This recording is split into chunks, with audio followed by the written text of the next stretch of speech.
우리 함께 사도신경으로 신앙을 고백하시겠습니다. 전능하사 천지를 만드신 하나님 아버지를 내가 믿사오며 그 외아들 우리 주 예수 그리스도를 믿사오니 이는 성령으로 잉태하사 동정녀 마리아에게 나시고 본디오 빌라도에게 고난을 받으사 십자가에 못 박혀 죽으시고 장사한 지 사흘 만에 죽은 자 가운데에서 다시 살아나시며 하늘에 오르사 전능하신 하나님 우편에 앉아 계시다가 저리로서 산 자와 죽은 자를 심판하러 오시리라. 성령을 믿사오며 거룩한 공회와 성도가 서로 교통하는 것과 죄를 사하여 주시는 것과 몸이 다시 사는 것과 영원히 사는 것을 믿사옵나이다. 아멘. 우리 함께 찬송가 89장 같이 찬송합니다. 찬송가 89장으로 우리 주님을 찬양하시겠습니다. 89장입니다.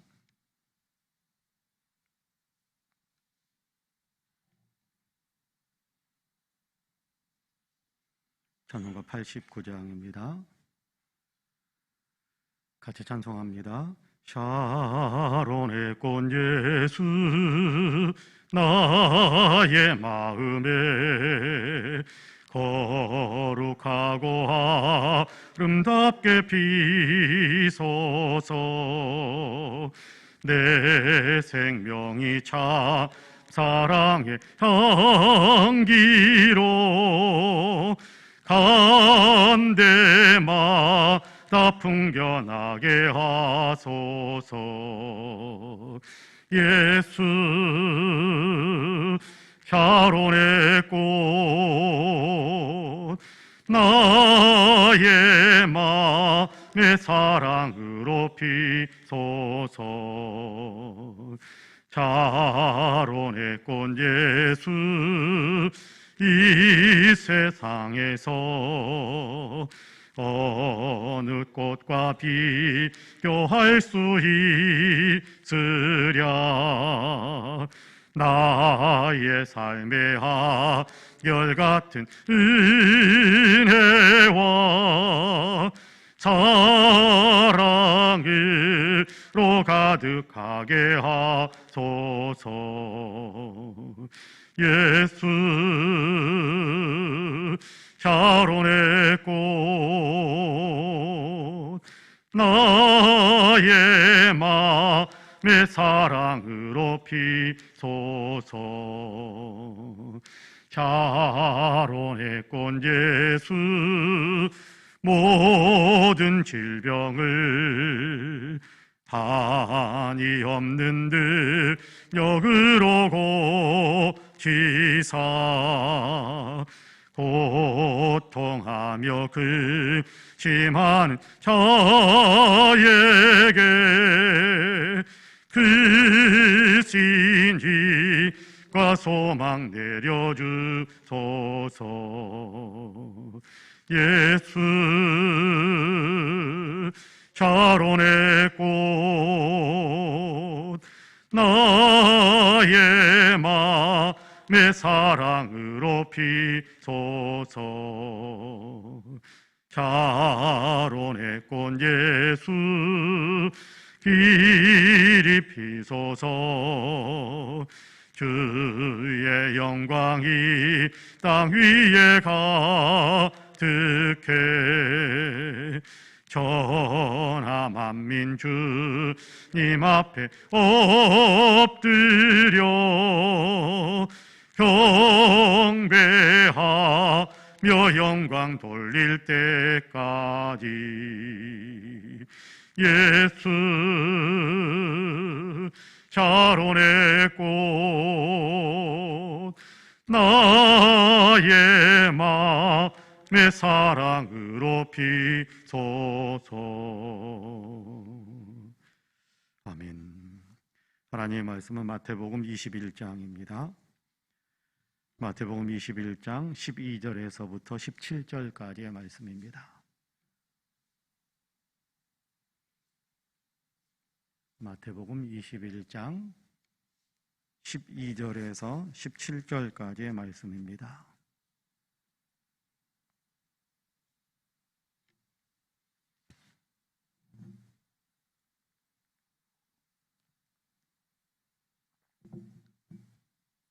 한 목소리로 같이 봉독하겠습니다. 12절부터 17절까지 같이 봉독합니다. 예수께서 성전에 들어가사 성전 안에서 매매하는 모든 사람들을 내쫓으시며 돈 바꾸는 사람들의 상과 비둘기 파는 사람들의 의자를 둘러 엎으시고 그들에게 이르시되 기록된 바 내 집은 기도하는 집이라 일컬음을 받으리라 하였거늘 너희는 강도의 소굴을 만드는도다 하시니라. 맹인과 저는 자들이 성전에서 예수께 나아오매 고쳐주시니 대제사장들과 서기관들이 예수께서 하시는 이상한 일과 또 성전에서 소리질러 호산나 다윗의 자손이여 하는 어린이들을 보고 노하여 예수께 말하되 그들이 하는 말을 듣느냐.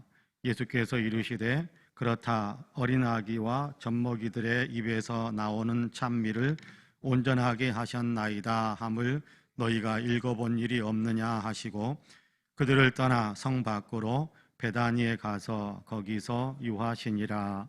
아멘. 이 말씀에 큰 은혜가 있기를 원합니다. 할렐루야. 고난주간 첫째 날, 고난주간 특별 새벽기도회 첫째 날 예배 시간에 또 이렇게 나오셔서 또 있는 처소에서 영상을 틀어놓고 함께 예배하며 기도하신 우리 사랑하는 모든 성도님들에게 하나님의 놀라우신 은혜와 크신 평강의 역사가 풍성하게 임하시기를 주님의 이름으로 간절히 축복합니다.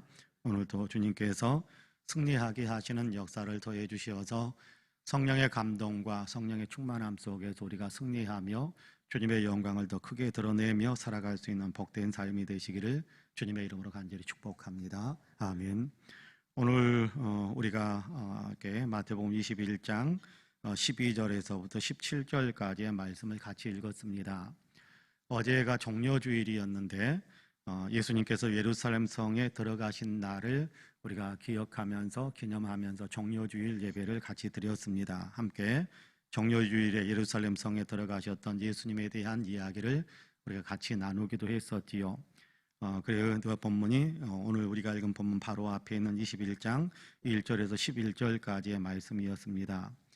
예수님께서 예루살렘 성에 들어가셔서 가장 먼저 찾은 곳이 어디였느냐 하면 성전이었습니다.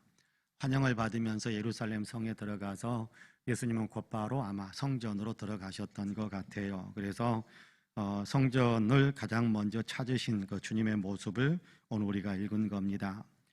성전은 어떤 곳입니까? 주님을 예배하며 주님께 기도하며 주님과 교제하는 곳이 성전 아닙니까? 그래서 예루살렘의 성에 들어가시자마자 예수님은 가장 먼저 성전에 관심을 갖고 성전을 찾아가셨던 것이 아닐까 그런 생각을 합니다. 이 사실은 매우 중요한 교훈을 우리에게 준다고 저는 생각을 하거든요. 주님의 관심이 어디에 있는가라는 것을 우리에게 분명하게 알려주는 그런 사건이기 때문에 그렇습니다.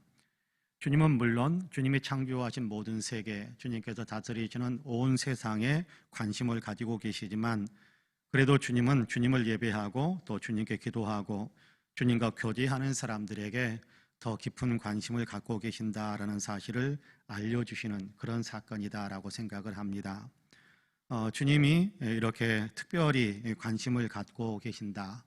주님을 예배하고 주님께 기도하고 주님과 교제하는 사람들 또 그런 장소에 더 관심을 갖고 계신다라는 것은 어떻게 보면 대단한 영광이고 어떻게 보면 엄청난 두려움이기도 하다 그런 생각을 저는 많이 합니다.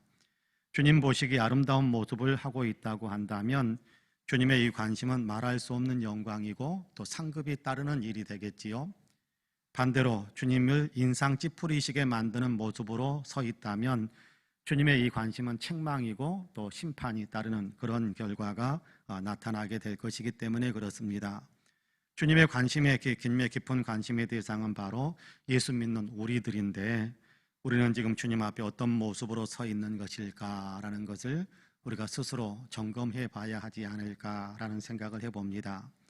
지금이라도 주님이 세상에 오신다면 가장 먼저 교회를 찾아오실 텐데 교회에서 모이는 성도들의 삶은 어떤 것일까라는 것을 생각하는 거지요. 여러분은 어떻습니까? 우리는 영광스럽게 주님을 영접하고 주님 앞에 나아갈 수 있는 그런 영광스럽게 주님을 만나는 환호성을 지르면서 주님 앞에 나아가는 그런 준비된 심령인지, 아니면 주님이 우리에게 오신다면 나는 두려움에 떨 수밖에 없겠다라는 어떤 그런 상황에 놓여 있는 삶을 살고 있는 것인지, 그런 어떤 판단을 우리가 스스로 해보고, 그러면 주님 앞에 우리가 바르게 주님께 영광스럽게 나아가기 위해서는 어떻게 해야 될 것인가라는 것을 우리가 스스로 한번 또 준비하며, 또 그런 삶으로 우리 자신을 새롭게 만들어가는 것이 필요하지 않을까라고 생각을 합니다.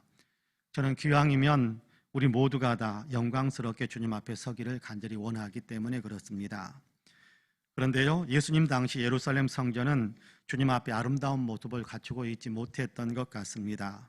우리가 읽은 본문이 그 모습을 보여주는데요, 예수님께서 성전에 들어가서 성전 안에서 매매하는 사람들을 내어 쫓으시고, 돈 바꾸는 사람들을 이렇게 상을 엎으시고, 또 비둘기 파는 사람들이 의자를 둘러 엎으셨다, 그렇게 설명을 해주고 있거든요. 왜 그러셨을까요? 성전 안에서 매매하는 사람들을 쫓아내고, 돈 바꾸는 사람들을 이렇게 상을 막 뒤집어 엎어버리고, 비둘기 팔고 있는 사람들의 그 의자들을 둘러 엎어버리는 그런 일들을 왜 그렇게 하셨던 것일까요? 오늘 우리가 읽은 본문에서는 예수님께서 한 가지 이유만 이야기합니다. 성전을 강도의 구렬로 만들었구나, 그렇게 책망하시면서 그런 일을 행하고 계시거든요. 이 말씀의 의미가 무엇인가를 우리가 가만히 한번 생각하면서, 또 우리에게는 그런 모습은 없는가라는 것을 한번 돌아보려고 합니다. 예수님이 예루살렘 성에 들어가셨을 때는 유대인의 유월절 절기 기간이었습니다. 유월절이 되면 많은 유대인들이 예루살렘을 찾습니다. 예루살렘에 있는 사람들뿐만 아니라 지방에 있는 사람들도 예루살렘 성전으로 올라가기를 원해서 올라오고, 심지어는 외국에 있는 사람들까지도 예루살렘 성전으로 몰려오게 됩니다.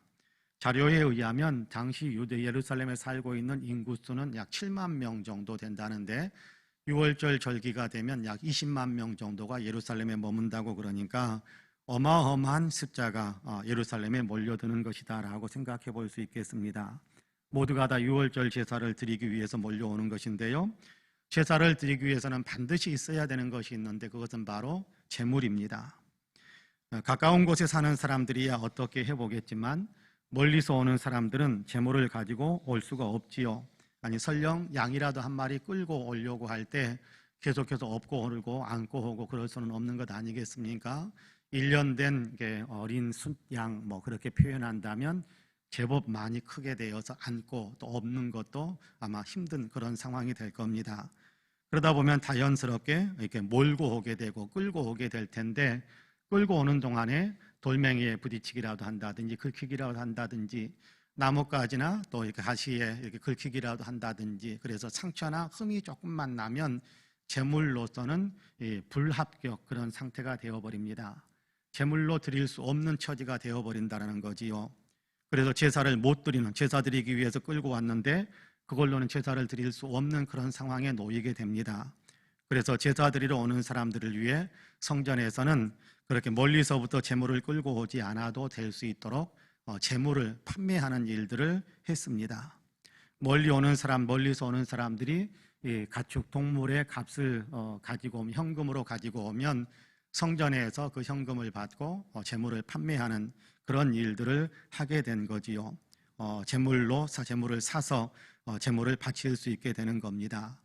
그리고 돈 바꾸는 사람들에 대한 이야기를 하는데요, 당시 이스라엘은 로마의 통치를 받고 있어서 일상적인 생활에서는 로마 화폐를 사용해야만 했습니다.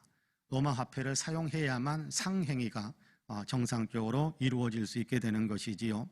그런데 성전에서는 로마 화폐를 사용하지 않도록, 로마 화폐를 전혀 받지 않는 것으로 로마 화폐를 사용하지 못하도록 그렇게 했습니다. 성전에서는 유대인들이 전통적으로 사용하고 있는 세겔이라는 화폐를 사용하게 되지요.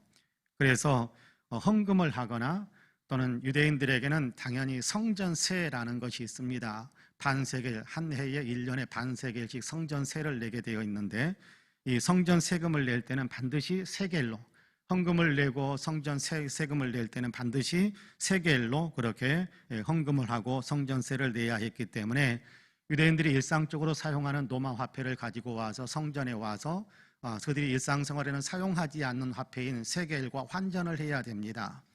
그래서 그 환전한 것을 가지고 헌금을 하거나 성전세를 내게 되는데, 이때에 화폐를 교환하는 일들을 하지 않을 수가 없게 되겠지요. 그래서 성전의 제사와 성전의 봉헌을 위해서 편리를 제공하기 위해서 제물을 판매하기도 하고, 그리고 비둘기도 역시 제물로 판매하는 것이니까 비둘기를 판매하기도 하고, 또는 화폐를 이렇게 바꾸기도 하고 그랬던 겁니다. 그런데 이렇게 예배드리고 또 하나님께 제사 드리는데 더 유용하게 하기 위해서, 더 편리하기 위해서, 편리를 제공해 주기 위해서 시작된 이 일에 어느 때인가부터 불의한 일들이 더해지기 시작했습니다. 이권이 형성되기 시작한 거지요.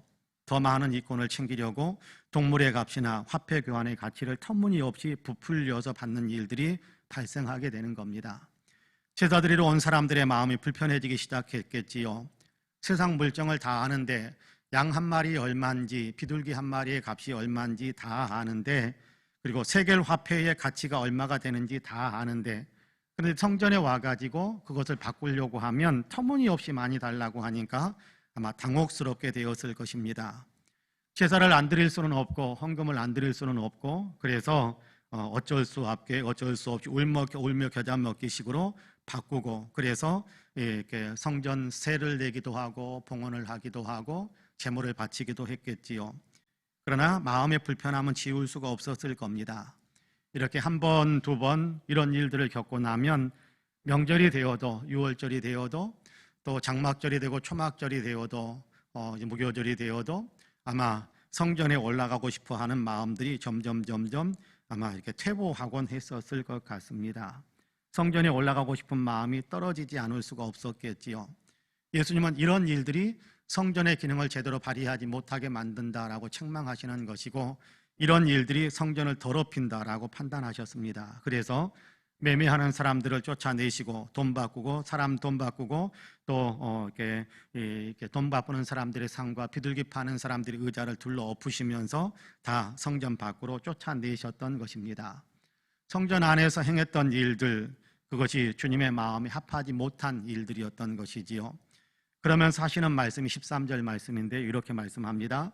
그들에게 이르시되 기록된 바 내 집은 기도하는 집이라 일컬음을 받으리라 하였거늘 너희는 강도의 소굴을 만드는도다 하시니라. 하나님의 성전은 기도하며 예배하며 하나님과 교제하는 곳이다 라고 말씀하시는 겁니다. 내 집은 기도하는 집이다 라는 말씀의 의미지요. 기도하며 예배하며 하나님과 교제하는 일이 이루어져야 한다는 것입니다. 강도의 소굴로 만들어서는 안 된다는 겁니다.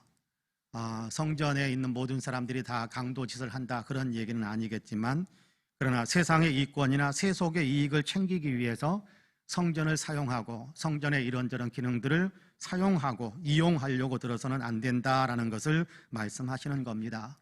성전은 기도하는 곳이어야 하고 예배하는 곳이어야 하고 하나님과 교제하는 곳이어야 되는데, 성전은 기도하도록 돕는 곳이 되어야 하고 성전은 예배하도록 돕는 곳이 되어야 하고 성전은 하나님과 교제하는 것을 돕는 그런 기능을 발휘해야 되는데, 그것이 이루어지지 않는다는 것 때문에 주님께서 책망한 것입니다.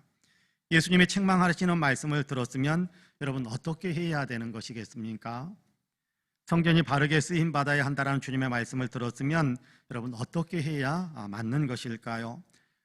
내가 이만큼 틀어져 있었구나, 내가 이만큼 멀리 떨어져 있었구나 라는 사실을 발견하고 깨달았다고 한다면, 주님의 말씀을 통해서 발견하고 깨달았다고 한다면 어떻게 해야 되는 것이 바른 일일까요? 말씀을 듣고 순종해야 되는 것이 아니겠습니까? 여러분, 성경을 쭉 읽어보시면, 성경을 읽어보신 분들은 누구든지 다 발견할 수 있는 사실 하나가 있습니다. 주님의 책망이 자주 나타나신다는 겁니다. 구약 성경에서도 하나님께서 책망하시는 말씀들을 자주 하시고, 신약 성경에서도 예수님께서 책망하시고, 또 사람들의 행위에 대해서 구체적으로 지적하시며 사도들을 통해서 또 그런 메시지를 기록하도록 성령께서 감동하고 계셔서 그런 내용들이 성경에 많이 기록되어 있다는 사실을 우리가 발견하게 됩니다. 다양한 일에 대해서 다양하게 책망하시는 것을 볼 수 있는데요. 그런데 이렇게 책망하시는 목적은 하나뿐입니다. 돌이키라라는 것이지요. 책망받게 될 삶을 버리고 주님이 지시하시는 삶으로 돌이키라라는 것입니다. 그래야 살고 그러면 복을 누릴 수 있게 될 것이다 라면서 돌이키라라고 말씀하시는데 그 목적이 있는 겁니다. 만약 돌이키지 않고 그냥 자기 고집대로 나아간다면 주님의 심판이 따르게 될 것이다 라는 경고가 그 위에 더해져 있지요. 그런데 책망받은 성전, 예수님 당시에 책망받았던 성전, 책망받았던 성전의 사람들은 어떻게 반응했습니까? 당시 유대인 제사장들은 예수님의 책망하시는 말씀을 받아들이지 않았습니다. 도리어 성전에서 이런저런 자기들이 하고 있는 것에 대한 지적을 한다고, 내가 내 마음대로 좀 하고 싶고 내가 이익을 좀 챙기고 싶은데 그런 부분에서 지적한다라는 이유 때문에 이런저런 무리한 이렇게 좋지 못한 모함과 또 누명까지 뒤집어 씌워서 예수님을 해치려고 덤벼들기도 했지 않습니까?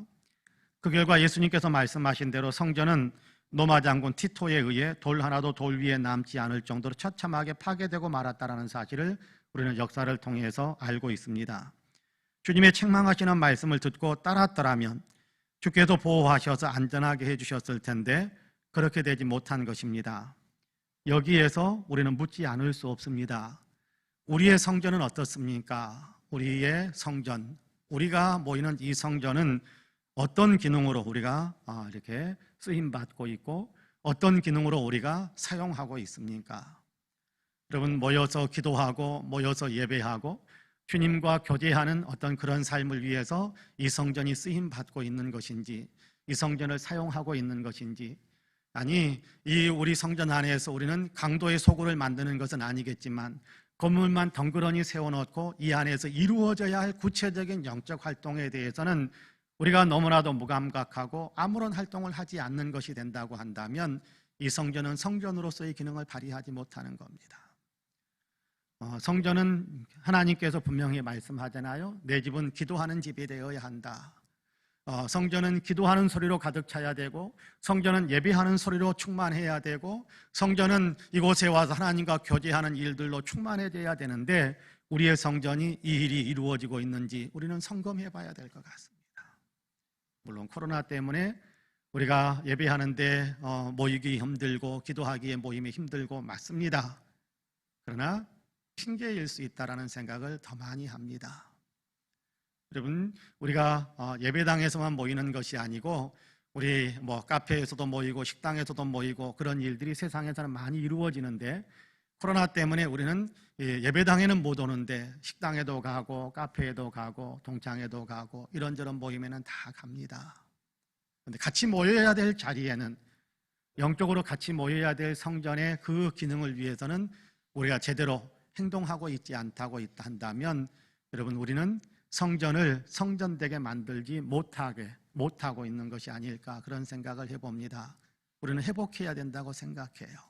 기도하는 곳으로, 예배하는 곳으로, 하나님과 교제하는 곳으로 성전의 기능을 회복해야 된다고 저는 분명히 믿습니다. 그런 일이 이루어질 수 있도록 우리 성도님들께서 많이 협조해 주시기를 바랍니다. 나아가 우리의 교회 생활은 어떻습니까? 주님께 예배하고 기도하며 주님과 교제하는 것에 우리가 우리의 심령을 집중하는지 한 번 더 생각해 볼 필요가 있습니다. 여러분, 우리가 교회에 와서, 예배당에 와서 같이 모일 때에도 여러분, 우리가 과연 이렇게 예배하고 기도하고 하나님과 교제하는 것에 더 많은 초점을 맞추는지, 예배 시간에 일찍 와가지고 우리가 예배당에 앉아서 조용히 묵상하면서 기도하면서 주님 오늘도 예배를 통해서 나와 만나 주시기를 소망하는 어떤 그런 간절한 소원을 아뢰면서 어떻게든지 오늘 또 내가 주님 만나고 영적인 체험이 이루어지고 주의 은혜로 내 심령이 채워지기를 원하는 그런 사모하는 마음을 주님께 올려드리고 있는 것인지, 아니면 여러분, 우리가 사람들이 누가 왔는지 안 왔는지에만 너무 관심을 갖다 보니까 하나님에 대한 초점을 놓쳐버리는 어떤 그런 교회 생활이 이루어지고 있는 것은 아닌지 우리가 우리 자신을 한번 돌아볼 필요가 있을 것 같습니다. 혹시 우리 교회는 문턱이 높은 교회가 아닌가, 그런 생각도 해봅니다. 여러분, 본문 44절에 보면 그런 말씀을 합니다. 저는 이번에 말씀을 묵상하면서 전혀 신경도 쓰지 않았던 이 말씀, 지금까지 수없이 읽었는데, 수십 번도 더 읽었는데 한 번도 생각하지 못했던 깊은 통찰이 이번에 14절 말씀을 통찰로 이렇게 14절을 볼 수 있게 되었는데요. 14절에 그렇게 이야기합니다.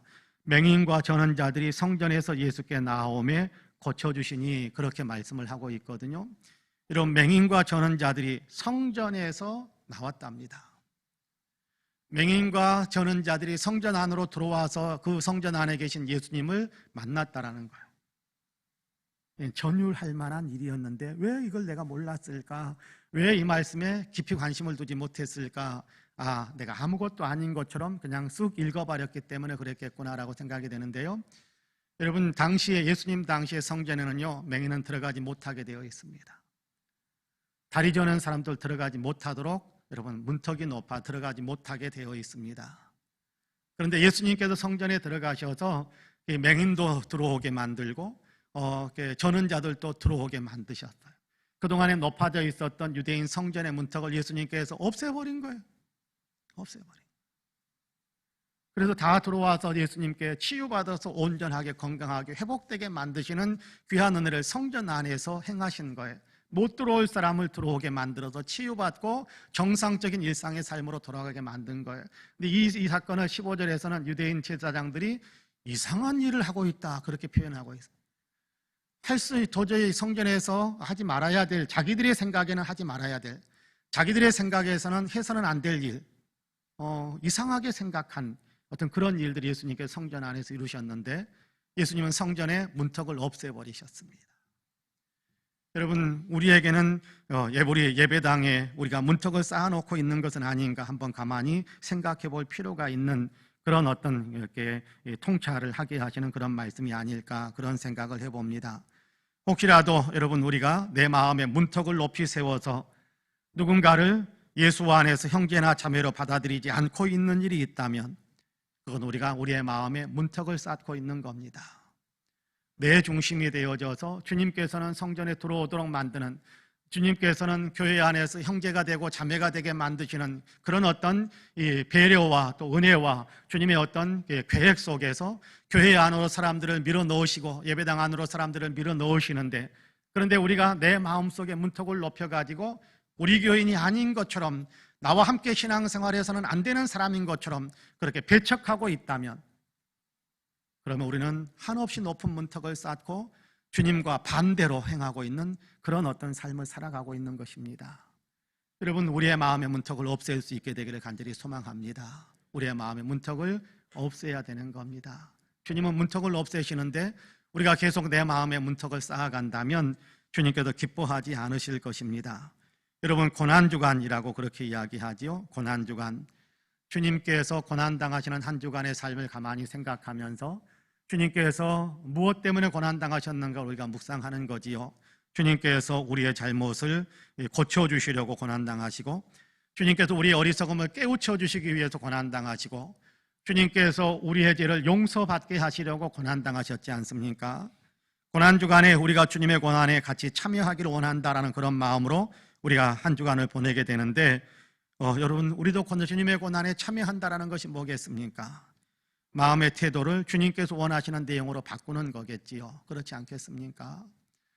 주님께서 관심을 갖고 계시는 우리의 어떤 성전, 주님께서 관심을 갖고 계시는 이 성전으로서의 우리의 어떤 몸, 그렇죠? 예배당도 성전이지만 성령을 모신 우리의 몸도 주님께서는 성전이라고 하셨는데, 이 성전이 정말 주님의 특별한 관심의 대상이신데, 이 성전에서 이루어지는 모든 일들이, 성전으로서 내가 하고 있는 모든 일들이 정말 주님께서 기뻐하실 만한 것인지를 생각하더라. 거기에서 어긋나 있다고 한다면, 그래서 예수님께서 책망하시는 예루살렘 성전의 모습처럼 여러분, 정말 하나님께 예배하고 기도하며 하나님과 교제하는 것이 이루어지는 것이 아니라 세상 욕망과 세상 이익과 세상 야망과 세상의 이권이라든지 이런 것에만 가득 채워져 있는 어떤 그런 모습이라고 한다면, 아니, 문턱이 높아져 가지고 갇힌 교회를 섬기고 있으면서도 한번 인사 한번 하지 않고 대화 한번 하지 않고 소 닭 보듯이 그렇게 대하는 일들로 사람들을 대하고 있다고 한다면 책망받을 일입니다. 주님 앞에서는 난리가 나는 일입니다. 주님께서 쫓아내시고 상을 엎어버리시고 의자를 뒤집어 엎어버리시는 그런 일들을 당할 그런 어떤 위치에 있는 것입니다. 이런 모습이 우리에게 있음을 주님께서 책망하시는 것은 우리에게 기회를 주시는 거예요. 회개하고 바르게 잡고, 그래서 주님께서 기뻐하시는, 주님을 닮아가시는, 주님께서 원하시는 신앙의 삶으로 나아가도록 그렇게 우리를 이끌어 주시는 거거든요. 그래야 상 받는 사람으로, 그래야 주님께서 칭찬하실 사람으로, 주님을 만날 때 영광스럽게 주님을 영접해 드릴 수 있는 사람으로 우리를 바르게 만들어 주시기 위해서 그렇게 하는 거거든요. 여러분, 회개라는 단어를 많이 사용하곤 하지요. 돌이키라, 회개하라. 히브리어로는 휴브 그렇게 이야기하고, 헬라어로는 메타노이아라고 그렇게 이야기하는데, 돌이킨다라는 거예요. 뜻을 돌이키고 삶의 방향을 바르고 삶의 태도를 돌이킨다라는, 이거요 고난당하는 일입니다. 여러분, 고난주간에 우리가 회개 많이 해봅시다. 고난은, 회개하는 건 굉장한 고난입니다.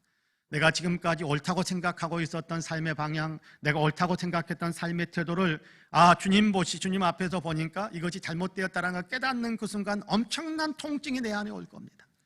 그걸 내가 바꾸어야겠다라고 내 삶의 태도를 바꾸기 위해서는 엄청난 노력이 들어가야 돼요. 아픔이 있는 거예요. 찢어지는 아픔이 있는 거예요. 마음이 찢어지고 생활이 찢어지는 아픔이 있는 거예요.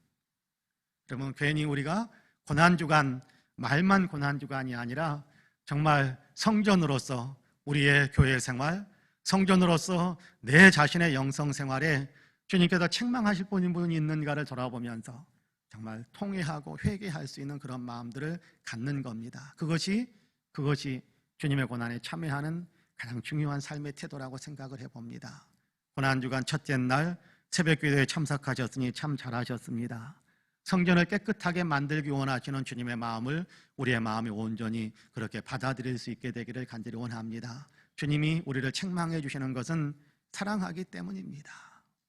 기회를 주시는 것이고 상 받는 길로 그렇게 나아갈 수 있도록 우리를 격려하는 길이기도 합니다.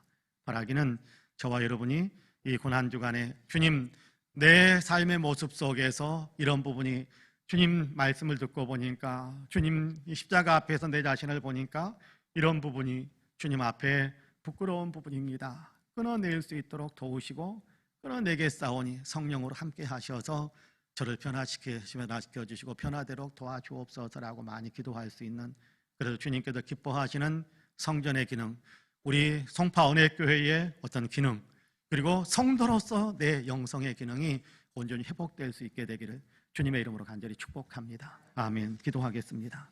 은혜와 사랑이 풍성하신 하나님, 새벽을 깨워주시고 고난주간 첫째 날 주님 앞에 나와 예배하게 하시니 감사합니다. 기도하게 하시니 감사합니다. 오늘도 하나님께서 우리에게 기대하시고 또 우리를 권면하시고 또래는 야단 따끔하게 하나님 마음에 뜨끔하게 만드는 그런 아버지의 깨우침까지 허락해 주셔서 감사합니다. 우리를 사랑하시기 때문에 이런 은혜를 베풀어 주신 것을 믿습니다. 주님을 닮아가는 거룩한 회개, 새로운 역사들이 우리 안에서 온전히 이루어지기를 원하오니 주님, 오늘 우리가 읽은 말씀처럼, 우리에게 들려주시는 말씀처럼 주님의 놀라운 관심, 집중적인 관심의 대상인 우리가 주님을 기쁘게 해드리는, 주님을 웃게 만들어 드릴 수 있는 그런 신앙의 삶으로 더 새로워질 수 있도록 도와주옵소서. 성전이 성전되고 교회 생활이 교회 생활되고 예수 믿는 사람으로서, 예수님을 모신 사람으로서 나의 영성이 진짜 영성되는 그런 삶의 회복이 있도록 주여 도와주옵소서. 회개하기를 원하오니 성령이 강하게 우리의 마음을 붙잡아 주시고 주님이 기뻐하시는 모습으로 우리가 아버지의 삶이 온전히 달라질 수 있도록, 그래서 우리 안에 내면 속에서부터 말할 수 없는 하나님 나라의 희열을 느끼며 평강을 느끼며 하나님 주님을 닮아가는 거룩한 이 기쁨을 맛보면서 살아가는 우리 모두가 되게 하옵소서. 특별히 인생의 어려운 문제들, 세상의 어려운 문제들도 함께 주님 앞에 기도하기 위해서 엎드려 싸우니 기도의 문 활짝 열어주시고 기도마다 응답하시는 복으로 역사해 주옵소서. 이제는 우리 구주 예수 그리스도의 은혜와 아버지 하나님의 놀라우신 사랑과 성령님의 감동 감화 충만케 역사하심이 고난주간 첫 번째 날 월요일 새벽에 주님을 낭망하며 또 말씀을 통해서 마음을 새롭게 하고 있는 우리 사랑하는 모든 성도님들과 기도의 제목들, 아름다운 신앙 공동체 우리 송파은혜교회 위에 이제로부터 영원토록 함께 하시기를 간절히 축원하옵나이다. 아멘. 함께 기도하시겠습니다.